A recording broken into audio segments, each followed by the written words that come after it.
ناظرین، یہ رہی اب کے لیے ایک دلچسپ اور سنسنی خیز کہانی جو ٹارزن کے ایڈونچر، جنگل کی زندگی اور ایک نئے خطرناک چیلنج پر مبنی ہے۔ گھنے جنگل کے درمیان، جہاں درخت آسمان سے باتیں کرتے تھے اور جانوروں کی آوازیں ہر طرف گونجتی تھیں، وہاں ایک ایسا انسان رہتا تھا جو انسانوں میں ہوتے ہوئے بھی جنگل کا بیٹا کہلاتا تھا، ٹارزن۔ وہ شیر کی طرح طاقتور، چیتے کی طرح پھرتیلا اور باز کی طرح عقلمند تھا۔ ٹارزن نے اپنی پوری زندگی جنگل میں گزاری تھی، جانور اس کے دوست تھے، درخت اس کی پناہ گاہ اور ہوائیں اس کی ہمراز۔ ایک دن جب ٹارزن ایک درخت پر بیٹھا جنگل کے نیچے ہونے والی ہلچل کو دیکھ رہا تھا، اچانک اس کے کانوں نے ایک عجیب سی آواز سنی۔ یہ کوئی عام آواز نہیں تھی، بلکہ کسی انسان کی مدد کے لیے پکار تھی۔ مدد! کوئی ہے؟ ٹارزن نے فوراً درخت سے چھلانگ لگائی اور تیزی سے اس سمت دوڑنے لگا جہاں سے آواز آ رہی تھی۔ جب وہ وہاں پہنچا تو اس نے ایک بوڑھے آدمی کو دیکھا جو زمین پر زخمی پڑا تھا۔ کون ہو تم؟ ٹارزن نے نرمی سے پوچھا۔ بوڑھا آدمی کانپتے ہوئے بولا، میں ایک کھوئے ہوئے قبیلے کا فرد ہوں جسے شیطانی شکاریوں نے قید کر رکھا ہے۔ صرف تم ہی ہماری مدد کر سکتے ہو، ٹارزن۔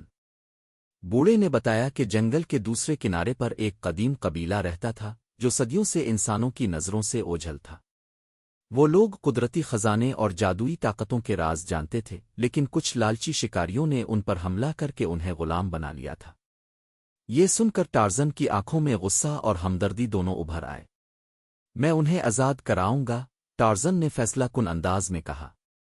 ٹارزن نے اپنے جنگلی ساتھیوں کو بلایا، چیتا، ہاتھی، بندر اور باز۔ سب نے ٹارزن کے اشارے پر سر ہلایا، جیسے وہ سمجھ گئے ہوں کہ ایک نیا مرکہ درپیش ہے۔ ٹارزن جنگل میں خطرناک راستوں سے گزرتا، گہری کھائیاں پار کرتا اور خطرناک درندوں سے بچتا ہوا آگے بڑھتا گیا۔ راستے میں مگرمچھوں سے بھری ایک جھیل آئی جہاں دشمنوں نے جال بچھا رکھا تھا، مگر ٹارزن نے ایک لمبی بیل پکڑ کر فضا میں جھولتے ہوئے جھیل کو پار کر لیا۔ جب وہ قبیلے کی بستی تک پہنچا تو اس نے دیکھا کہ لوہے کے پنجروں میں معصوم مرد، عورتیں اور بچے قید تھے، جبکہ کچھ شکاری ان پر ہنسی مذاق کر رہے تھے۔ یہ ظلم زیادہ دیر نہیں چلے گا، ٹارزن نے دل میں سوچا اور ایک زوردار چیخ ماری۔ یہ اشارہ تھا اس کے ساتھیوں کے حملے کا۔ ہاتھیوں نے پنجروں کو توڑنا شروع کر دیا۔ چیتا دشمنوں پر بجلی کی طرح لپکا۔ باز اوپر سے جھپٹ کر شکاریوں کی آنکھوں میں چونچے مارنے لگا۔ بندر رسیاں کھول کر قیدیوں کو آزاد کرنے لگے۔ آخر میں ٹارزن اور شکاریوں کے سردار کے درمیان خوفناک جنگ چھڑ گئی۔ شکاری سردار بہت طاقتور اور دھوکے باز تھا۔ اس نے اپنی بندوق سیدھی کی، مگر اس سے پہلے کہ وہ گولی چلا پاتا، ٹارزن نے ایک درخت سے جھولتے ہوئے اس پر حملہ کر دیا۔ دونوں میں زبردست مقابلہ ہوا، جنگل میں درخت لرزنے لگے، زمین کانپنے لگی اور پرندے خوفزدہ ہو کر اڑنے لگے۔ آخرکار ٹارزن نے ایک زوردار مکہ مار کر دشمن کو نیچے گرا دیا۔ شکاری ہار گئے اور کھویا ہوا قبیلہ آزاد ہو گیا۔ بزرگ قبیلے کے سردار نے ٹارزن کا شکریہ ادا کرتے ہوئے کہا، تم نے ثابت کر دیا کہ سچی بہادری طاقت میں نہیں بلکہ انصاف اور دوستی میں ہے۔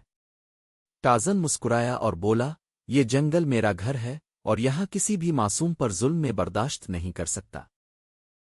قبیلے کے لوگ خوشی سے جھومنے لگے، درختوں پر پرندے چہچہانے لگے اور جنگل کی ہوا میں ایک نئی تازگی آ گئی۔ ٹارزن اپنے دوست جانوروں کے ساتھ ایک نئی مہم پر روانہ ہو گیا۔ کیونکہ ٹارزن کبھی رکتا نہیں، وہ ہمیشہ جنگل کی حفاظت کے لیے تیار رہتا ہے۔ یہ تھی ایک دلچسپ اور معنی خیز کہانی جو ٹارزن کے ایڈونچر، بہادری اور انصاف پر مبنی تھی۔ امید ہے آپ کو پسند آئی ہوگی۔